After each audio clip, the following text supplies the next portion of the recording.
지금까지 우리는 9명의 제자들을 마쳤고 이제 3명이 남았습니다.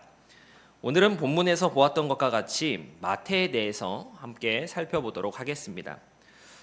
먼저 마태라는 제자를 떠올릴 때 우리가 생각하게 되는 것은 신약 성경의 첫 권 마태복음의 저자로서의 마태일 겁니다.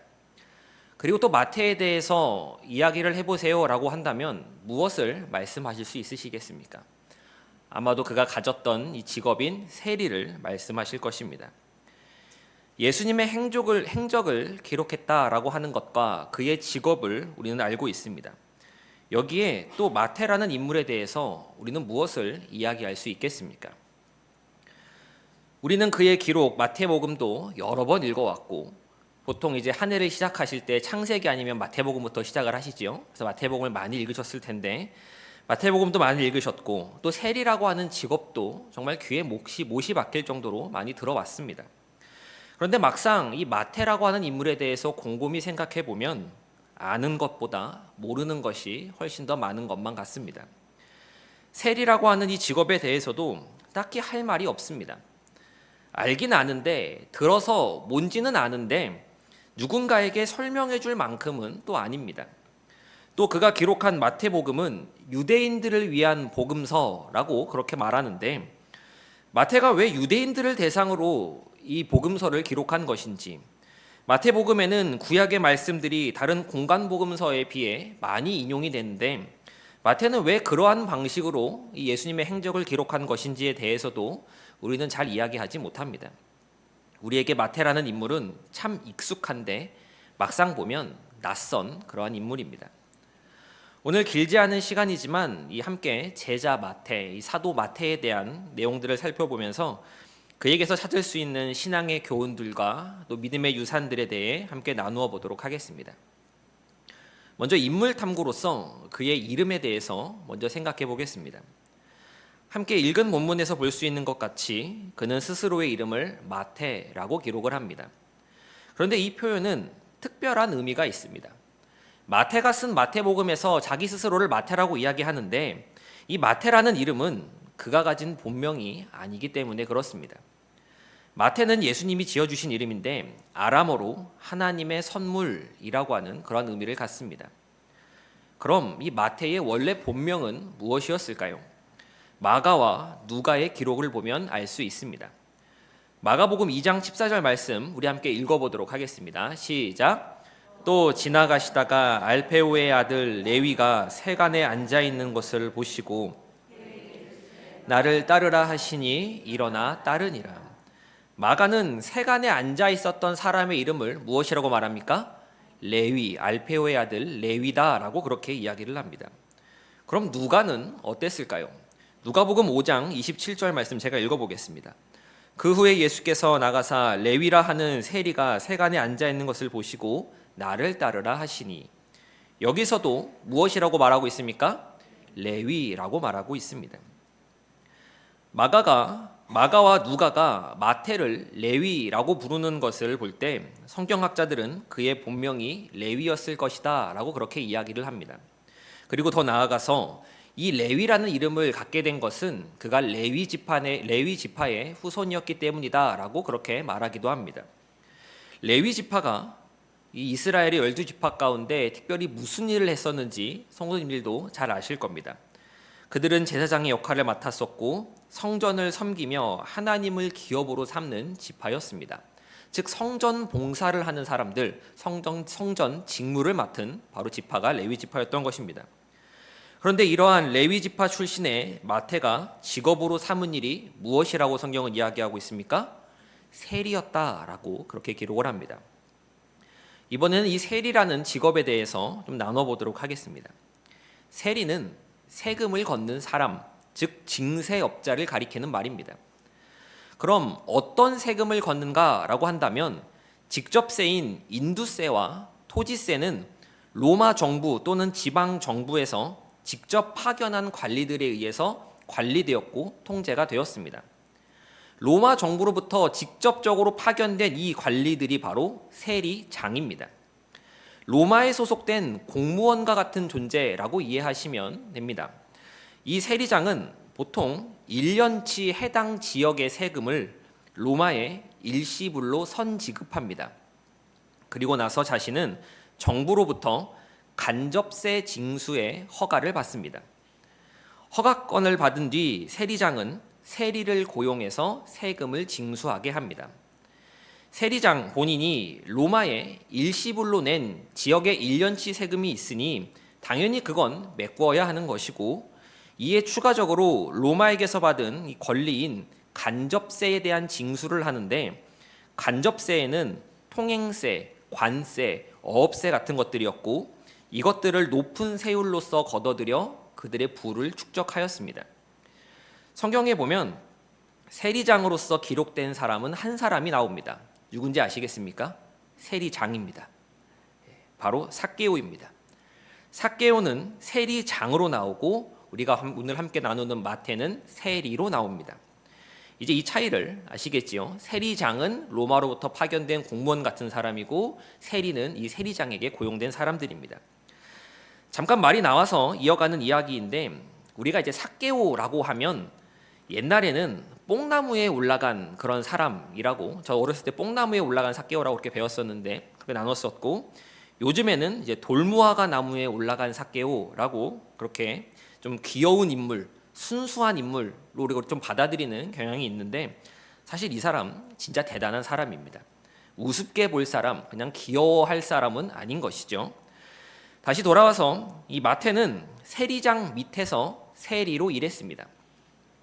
세리장이 로마에 돈을 내고 한몫 챙기는 동안 세리는 정직한 세율로 걷어들였겠습니까? 세리도 세리장을 본받아서 높은 세율로 세금을 걷었습니다. 예컨대 원래 로마에서 걷어들이려고 했던 세율이 5%라고 한다면 세리장은 7% 정도 걷어라 라고 말을 하는 것이고, 이 말을 들은 세리는 8%, 9%의 세금을 걷어서 7%의 만큼을 세리장에게 주고 나머지 1, 2%를 또 자신이 가져가는 식으로 했던 것입니다. 지금까지 전해지는 기록에 따르면 어떤 세리는 이 세율을 12%까지 올려서 그렇게 했다, 세율을 받았다라는 기록들도 남아있다고 합니다. 그렇게 추가로 거둔 금액들은 모두 자신들의 주머니로 들어갔습니다. 그러니 사람들은 결코 세리들을 좋아할 수가 없었습니다. 세율을 높여서 돈을 더 걷어간다라는 사실 하나만으로도 좋아할 수 없는 그런 부류의 사람이었는데, 남아서 전해지는 자료들을 보면 세리들은 당시 일반 서민들에게 갑의 존재로 갑질을 일삼았다라고 합니다.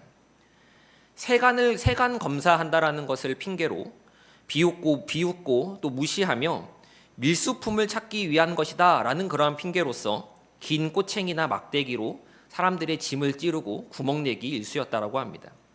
또 높은 세율을 받으면서도 또 지내가는 통행료로서 따로 돈을 요구하기도 하였고, 무척이나 권위적인 태도를 취하기도 했었습니다. 그렇게 민중들에게 이 세리라는 이들은 혐오감을 일으키는 그러한 존재들이었습니다. 로마에 부역하는 매국노이자 동포들에게 높은 세율을 부과하여 피를 빠는 배신자, 그것이 바로 세리를 향해 갖는 유대인들의 인식이었기에 유대인들은 이들을 경멸했고 이들을 종교적으로도 출교시켰습니다. 그런데 이스라엘은 우리가 잘 아는 것과 같이 신정국가입니다. 종교의 힘이 막강합니다. 때문에 종교적으로 출교당했다라는 이 말은 그 사람을 더 이상 같은 사람으로서 대우하지 않겠다라고 하는 말과 같습니다. 실제로 이들은 강도나 살인자와 같은 죄인으로서 분류가 되었고, 창기와 함께 회당의 출입을 금지당했습니다. 세리는 회당에 들어갈 수가 없는 것입니다. 또 법정에서도 세리의 증언은 신뢰할 만한 증언으로 채택되지 못했습니다. 세리가 아무리 이야기해봤자 들어주지 않는 것이죠. 믿을 수 없는 사람들, 거짓말쟁이들, 사기꾼, 이게 바로 세리가 갖는 사회적 인식이었습니다. 근데 또 한편으로 이 세리라고 하는 직업이 아무나 할 수 있는 것은 또 아니었습니다. 헬라어에도 능통해야 했고 계산과 기록에도 능해야 했습니다. 남의 돈을 빼먹는다는 것이 어디 쉬운 일이었겠습니까? 오늘날에도 그렇지만 돈을 다루는 일들, 회계사라든지 관세사, 세무사라는 사람들은 우리가 똑똑한 사람들이다라고 그렇게 말하지 않습니까? 그리고 여기에 하나 덧붙이자면 마태가 세리로 일했던 지역은 가버나움이었습니다. 어디였다고요? 가버나움입니다. 마태는 가버나움 출신으로 가버나움 세간에 있었는데 이 가버나움은 교통의 요충지입니다. 예루살렘에서 시리아를 가려면 북쪽으로 올라가야 되는데 이 가버나움을 지나가야만 했고, 마찬가지로 시리아에서 예루살렘으로 오려면 이 가버나움을 반드시 지나가야만 했습니다. 장사하는 사람들은 이 가버나움 세간을 피할 수가 없는 것입니다. 물류의 이동이 활발히 움직이는 곳이기에 로마 정부는 여기에 세관을 설치했고 로마 군대를 주둔시켜 놓았습니다. 이곳에 군인들이 있었다라는 것은 성경을 통해 간접적으로 우리가 이해할 수 있습니다. 마태복음 8장 5절을 보면 예수께서 가버나움에 들어가시니 한 백부장이 나와 간구하여 라고 기록하고 있습니다. 백부장은 100명의 군인들을 지휘하는 장교입니다. 가버나움에 백부장이 있었다라고 하는 것은 그의 지휘를 받는 군인들도 함께 있었다는 이야기입니다. 군인들이 주둔해 있을 만큼 중요한 지역에서 세간의 업무를 하는 사람, 그가 바로 마태였습니다. 이 마태라는 인물이 조금 그려지십니까? 레위 지파지만 가업을 등지고 민족을 등지고 로마에 부역하는 세리를 직업으로 하여 살아가는 사람, 계산하는 것과 기록하는 것, 히브리어뿐 아니라 헬라어에도 능했던 사람, 세리로서 그 능력을 인정받아 중요한 요충지에서 일했던 사람, 그가 바로 마태였습니다. 이러한 삶을 살고 있었던 마태가 이제 예수님을 만나게 됩니다. 이어서 예수님의 부르심과 마태의 회심을 한번 나눠보겠습니다. 예수님께서는 마태가 세간에 앉아있는 것을 보시고 나를 따르라 라고 말씀하셨습니다. 그러자 마태는 일어나 예수님을 따라갑니다. 외견상으로 보면 그는 어느 날 예수님을 만나서 급작스러운 결단을 통해 예수님을 따르기 시작한 제자 같습니다. 성경은 마태가 예수님을 따라 나선 경위를 너무나 간단하게 기록하기에 더욱더 그렇습니다. 그러나 우리는 마태가 가버나움 출신이었다라는 것을 토대로 볼 때 그는 아마도 예수님의 다른 제자들, 베드로나 요한 같은 이들을 알고 있었고 이에 대한 이야기 또한 들었을 것으로 생각해 볼 수 있습니다. 그러던 가운데 예수님을 만나게 되었고 돈 때문에 실리적인 인생을 선택하여 세리라는 직업을 가졌지만 변화에 대한 고민과 열망 가운데 있던 그에게 예수님은 손을 내밀어 주셨습니다. 마태는 예수님이 내미신 손을 붙잡았고 따르기로 결심한 그날 재미있는 일을 행합니다. 바로 잔치를 연 것입니다. 그는 잔치를 열었고 이 잔치에 예수님을 초청했습니다. 이 잔치에는 마태의 동료 세리들도 함께 참석하였습니다. 이 모습을 보던 바리새인들은 어찌하여 너희 선생은 세리와 죄인들과 함께 잡수시느냐라고 그렇게 물었습니다. 이 바리새인의 말을 통해 세리와 죄인은 하나의 묶음으로서 그렇게 여겨짐을 다시금 볼 수 있습니다. 그러자 예수님께서는 이 바리새인의 말에 이렇게 대답하셨습니다. 우리 마태복음 9장 12절과 13절의 말씀 함께 읽어보도록 하겠습니다. 시작. 들으시고 이르시되 건강한 자에게는 너희는 가서 내가 긍휼을 원하고 제사를 원하지 아니하노라 하신 뜻이 무엇인지 배우라. 나는 의인을 부르러 온 것이 아니요 왔노라 하시니라. 그리고 이후부터 마태는 예수님의 제자로서 함께합니다. 마태는 예수님을 만남으로써 복음을 접함으로써 전혀 다른 새 사람이 되었습니다.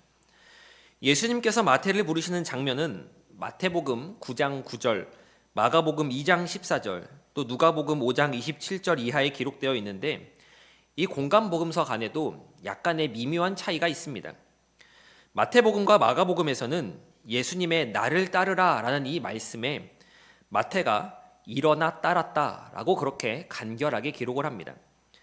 그런데 누가복음에서는 그가 모든 것을 버리고 따랐다 라고 그렇게 기록을 합니다. 마태가 어떤 사람이었습니까?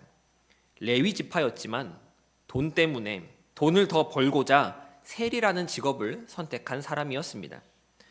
그것이 민족에게 등을 지는 일이더라도 동족의 피를 빠는 일이더라도 먹고 사는 게 그깟 명예나 의리보다 더 중요한 것이라고, 사람은 쉴리를 취해야 한다라고 여기는 그런 부류의 사람이었습니다.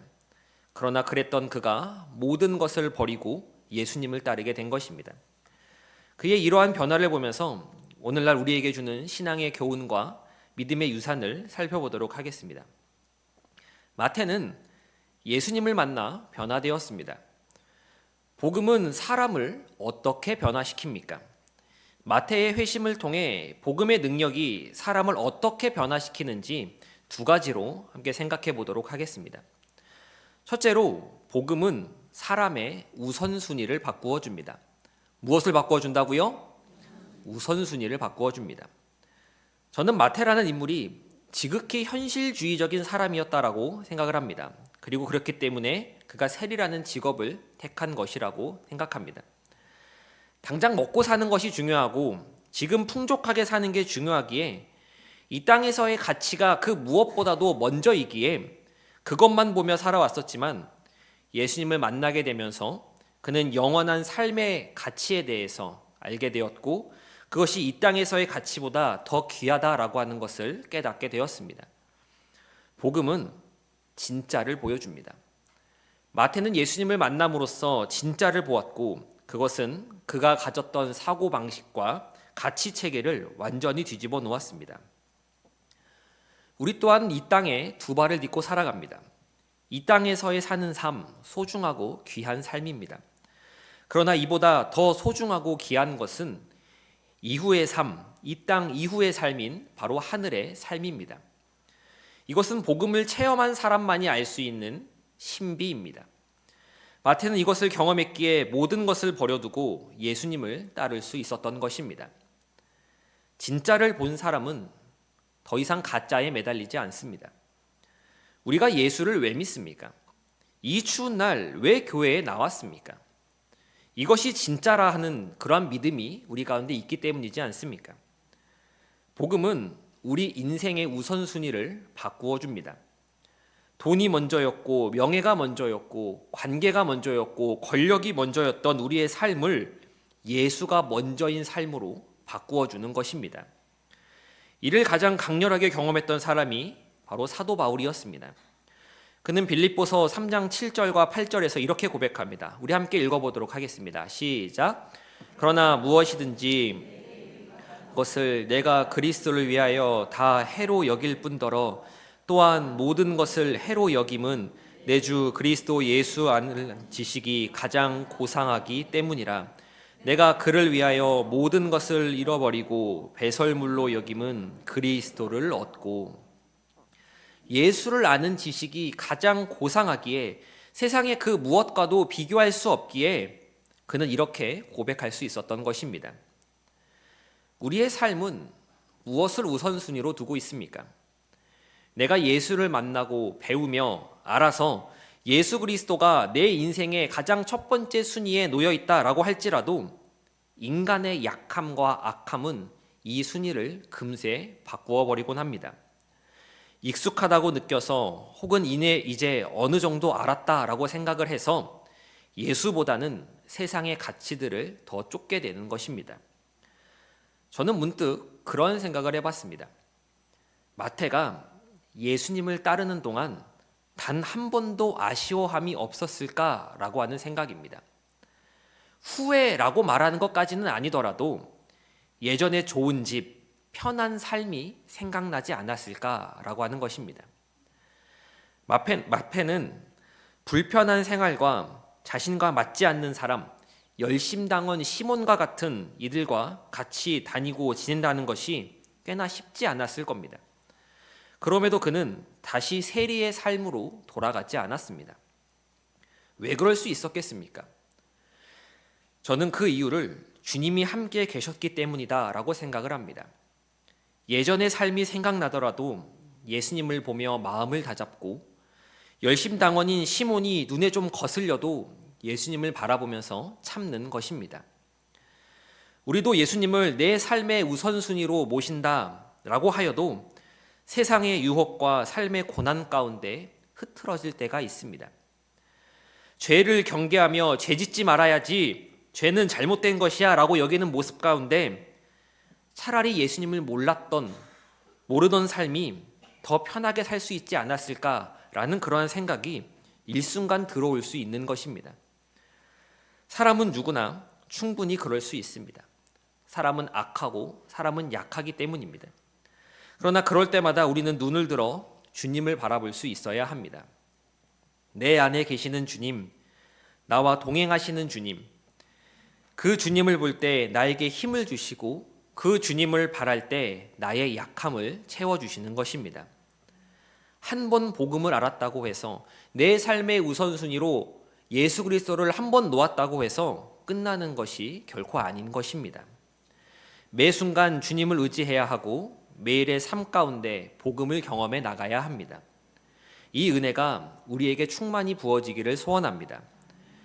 복음으로 인해 바뀌어진 우선순위를 지켜나가며 세상 가운데 복음을 나타내는 저와 성도님들 되시기를 간절히 소망합니다.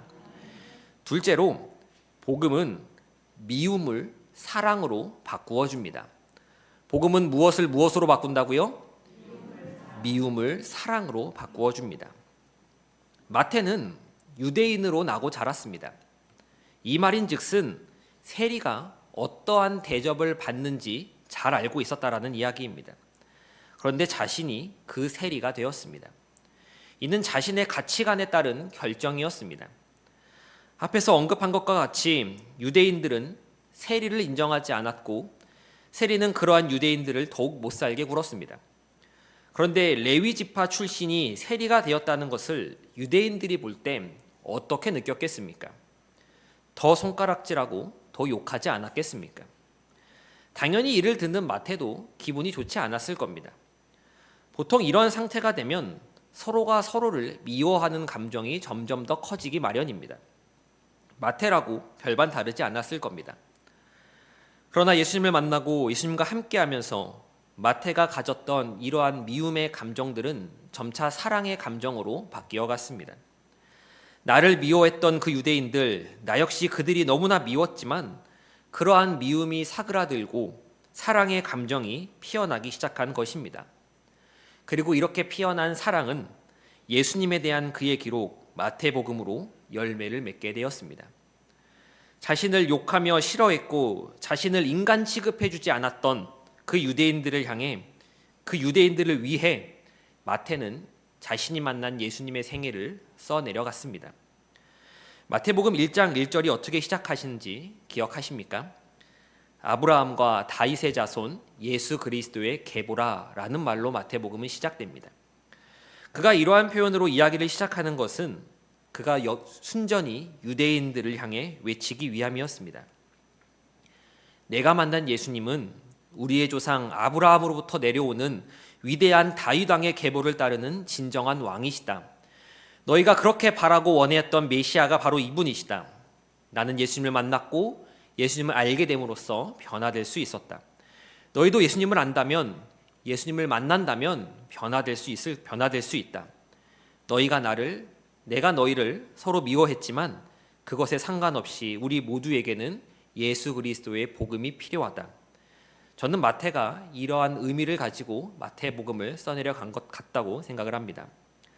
그리고 그들을 위해 예수님의 이야기를 적어 내려가며 유대인들이 조금 더 이해하기 쉽도록 확실한 근거를 가질 수 있도록 구약의 예언들을 인용하고 그 말씀들이 성취되어감을 보여주면서 유대인들을 예수님께로 인도하려 하였습니다.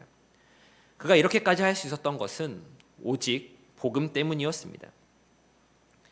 성경을 보면 사랑하라는 말이 참 많이도 나옵니다. 기독교를 사랑의 종교라고 이야기할 만큼 기독교는 사랑을 강조합니다. 그런데 이 사랑을 우리가 어떻게 할 수 있겠습니까? 마태가 유대인들에게 미움의 감정이 있었지만 사랑해야지 라고 하며 결단해서 그가 유대인들을 사랑할 수 있게 된 것입니까? 아닙니다. 예수님께서 그와 함께 하셨을 때, 복음이 그의 안에 들어갔을 때 미움의 감정이 사랑의 감정으로 바뀌어진 것입니다. 나 자신을 돌아볼 때 나에게 사랑이 부족한 것 같으십니까? 나는 사랑이 없는 사람인 것 같으십니까? 저 사람은 내가 도무지 사랑할 수 없을 것만 같으십니까? 예수 그리스도의 복음을 더욱 깊게 경험하시는 은혜가 있으시기를 간절히 소원합니다. 사람은 한계가 있고 그 한계를 넘어서지 못하지만 복음은 그 한계를 뛰어넘게 합니다. 한계를 뛰어넘게 하는 이 복음의 능력을 매일의 삶 가운데서 경험해 나가시는 저와 서울제일교회 모든 성도님 되시기를 간절히 소망합니다. 내용을 정리하도록 하겠습니다. 대개 우리가 사랑의 사도라고 이야기를 하면 요한을 먼저 떠올립니다. 하지만 저는 이 요한에 못지않게 마태 또한 사랑의 사도였다라고 그렇게 생각을 합니다. 자신을 미워했던 이를 품으며 사랑한다라는 것은 모르는 사람을 사랑하는 것보다 더 어려운 일이기 때문에 그렇습니다. 마태는 복음의 능력으로 그 능력을 힘입어서 미움과 증오를 극복하고 사랑으로 열매를 맺었습니다. 우리가 미워하는 사람, 싫어하는 사람을 사랑하는 것은 결코 쉽지 않은 일입니다. 하지만 예수님께서는 이러한 사람들에게도 마찬가지로 복음이 필요하며 이들 역시 사랑해야 함을 말씀하고 계십니다. 말씀에 순종해야 한다는 것을 머리로는 알지만 원수를 사랑한다라는 것이, 나를 괴롭히고 핍박하는 이를 사랑한다라는 것이 말처럼 그리 쉽게 되는 일이 아님을, 불가능에 가까운 일이라는 것을 우리는 너무나 잘 알고 있습니다. 그래서 사랑하라라는 이 말씀을 들을 때 이 말씀이 너무나 무겁고 또 너무나 어렵게 느껴집니다. 하지만 예수님께서는 그런 연약한 우리에게 먼저 사랑을 보여주셨고 베풀어 주셨으며 부어 주셨습니다. 그리고 우리에게 이 사랑을 힘입어서 내 사랑으로 사랑하는 것이 아니라 하나님의 이 사랑으로, 복음을 힘입어서 조금이라도 한 걸음씩 내디뎌 보라고, 조금이라도 사랑할 수 있도록 해보라고 격려해 주십니다. 마태는 여기에 순종했기에 이와 같은 사랑의 열매들을 맺을 수 있었던 것입니다. 우리도 성도로서 그러한 열매들을 맺어가야 할 줄 믿습니다. 마태의 마지막에 대해 교회의 전승에 따르면 그는 주로 이스라엘 땅에서 복음을 전했다라고 전해집니다. 그는 아마도 자기 동족 이스라엘 유대인들에게 복음을 전도하는 것을 사명으로 여겼던 것 같습니다. 그렇게 동포들을 위해 섬겼던 마태는 인생 말년에 가서 이 에티오피아에 가 복음을 전하게 되는 것으로 전해지는데, 에티오피아에서 돌아오는 길에 창에 맞아서 순교한 것으로 그렇게 전해진다고 합니다. 마태가 경험했었던 이 원수의 벽을 무너뜨리고 사랑하게 하는 이 복음의 능력이 오늘날 저와 성도 여러분들의 삶 가운데 더욱 풍성하게 나타나기를 간절히 소망합니다.